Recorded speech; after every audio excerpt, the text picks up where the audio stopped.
Mo kí gbogbo àwa tí a ní àǹfààní láti máa wo YouTube ní èní. Ojú tí ẹ fi ń wo ojú náà ní fọ́, etí náà sì nídìí. Gẹ́gẹ́ bí àwọn ọ̀rọ̀ tí à ń bá bọ̀ ní orí ọ̀rọ̀ ìràwọ̀. Topic tí mo mú wá lénìí, òun náà ni ó dá lórí àwọn ìràwọ̀ tó jẹ́ ìràwọ̀ iná ilé àkọ́kọ́ tí àwọn oní astrology ń pè ní Aries. Ìràwọ̀ iná ilé àkọ́kọ́ yìí, ó ní àwọn ọmọ tí a bá bí ní March 21 sí April 19. Àwọn ni wọ́n ń pè ní Aries. Ìràwọ̀ náríà ilé alákọ̀ọ́kọ́ nìyẹn. Iná tó kẹnu gan ni, gẹ́gẹ́ bí a ṣe ń bá àwọn ọ̀rọ̀ wa bọ̀ lẹ́yìn. Iná tó tóbi gan ni, iná tó sì jẹ́ pé ògo wọn tètè máa ń yọ gan.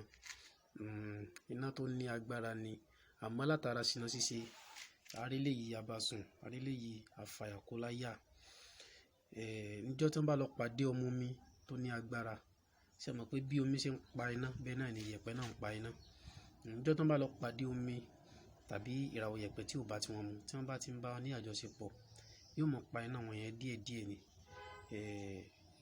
Iná tí ó dẹ̀ máa pa, bóyá ẹni náà bóyá ó wà ní age of 20 years, bóyá ìgbà tó yẹ kí ògo ẹ̀ kó tán káráyé kí wọ́n mọ̀ dáadáa, bóyá ìgbà tó bá di age of 25 years, bẹ́ẹ̀ tí bá ti fi ṣe ìṣìnà, ó ti pa gbogbo ògo náà, ó ti fi ìṣìnà bá ti ayé ẹ̀ jẹ́, ó ti pa náà. Èéfín ló wà kù tó wà ń ru, èéfín yẹn ló wá fi ń ṣayé.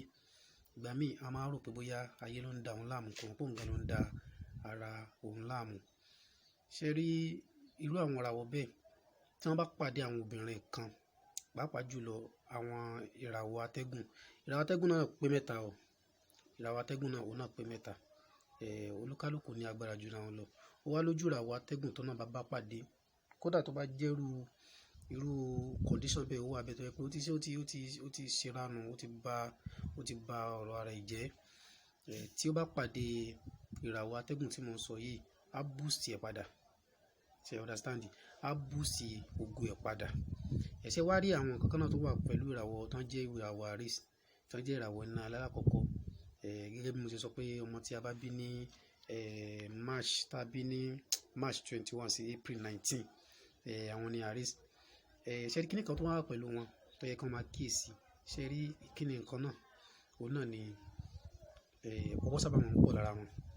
Kò sí ibi tí wọ́n bá dé, tí wọ́n bá lọ ṣe ìwádìí ara wọn, wọ́n máa ń rí ọwọ́ àwọn àgbà púpọ̀ lára wọn. Bí ká máa bá obìnrin lájọṣepọ̀ lójú oorun, kí wọ́n jí kí wọ́n ti dà sára. Ifá tó sábà máa ń jáde sí wọn lọ́dọ̀ àwọn onífá, Ifá Ọ̀ṣà ilẹ̀ sábà máa ń jáde sí wọn dáadáa. Wọ́n á mójútó nǹkan yẹn dáadáa. Wọ́n á mójútó. Gẹ́gẹ́ bí àwọn iṣẹ́ tí adẹ̀ ni wọ́n lè ṣe. Tó bá yẹ pé tó fẹ́ kọ́ṣẹ́ nu wọn, wọ́n lè ṣe tailor. Tó bá yẹ pé tó fẹ́ tajà, wọ́n lè ta irin. Àwọn iṣẹ́ wọn náà ló ṣe é ṣe tó pọ̀. Tí ẹ bá dénú PDF ìwé wa tá a ṣe, àwọn èèyàn tí ń béèrè fún PDF yẹn náà, ẹ máa rí iṣẹ́ tí wọ́n lè máa ṣe, irú aṣọ tí wọ́n lè máa wọ̀. Irú iṣẹ́ tí wọ́n lè máa ṣe, irú aṣọ tí wọ́n lè máa wọ̀. Ló wà nínú PDF wa. So àwọn ìràwọ̀ kí àwọn tó bá jẹ́ ìràwọ̀ iná tí mo ń dákọ̀ yìí, kí wọ́n jìnnà sí gan, kí wọ́n má fẹ́. Tó bá jẹ́ pé obìnrin ni ìràwọ̀ iná ilé àkọ́kọ́ Aries yẹn, àwọn ọkùnrin tí ó jìnnà sí tí ò tiẹ̀ gbọdọ̀ fẹ́ lọ́kọ. Tó bá jẹ́ pé ọkùnrin ni Aries ìràwọ̀ iná ilé àkọ́kọ́ tí mo dákọ̀ yẹn, àwọn obìnrin tí wọ́n gbọdọ̀ jìnnà sí tí wọ́n gbọdọ̀ fẹ́.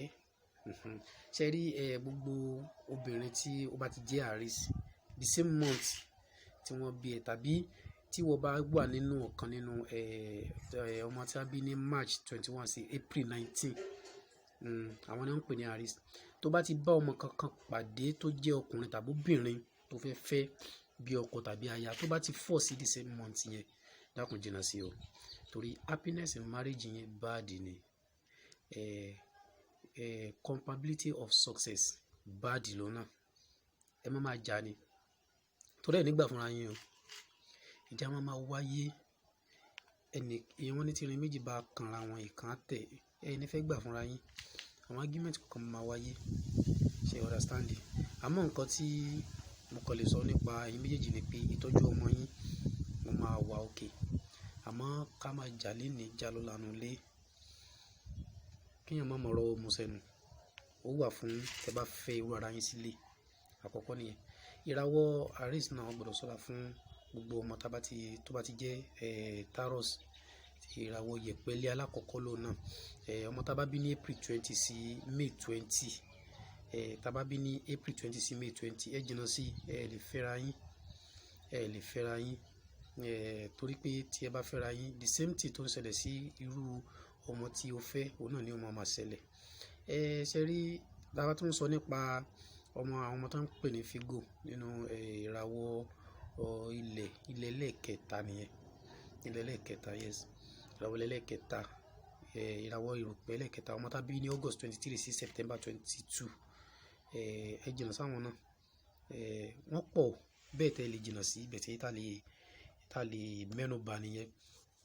Nítorí pé gbogbo ìràwọ̀ Aries láyé wọ́n gbọ́dọ̀ máa ṣe ọ̀pọ̀lọpọ̀ wádìí dáadáa kan tó fẹ́ obìnrin sílé. Wọ́n gbọ́dọ̀ ṣe ọ̀pọ̀lọpọ̀ wádìí dáadáa kan tó fẹ́ obìnrin sílé. Wọ́n gbọ́dọ̀ ṣe ọ̀pọ̀lọpọ̀ kan tó lè mọ̀ fi àyà kan àyè obìnrin gan. Wọ́n gbọ́dọ̀ ṣe ọ̀pọ̀lọpọ̀ wádìí dáadáa.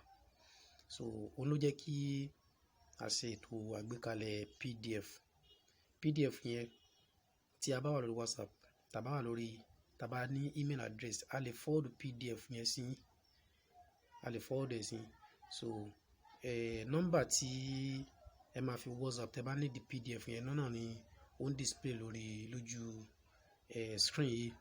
WhatsApp number nìyẹn tí ẹ máa fi béèrè fún copy títí. So gbogbo nǹkan tí ń jẹ́ ìràwọ̀ olúkálùkù wa láti January sí December ló lè máa rí.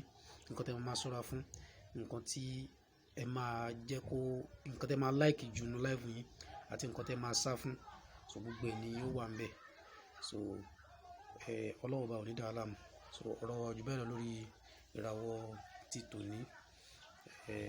Tó bá di next time a tún mú àkọlé mi. Assalamu alaikum warahmatullahi wabarakatuh.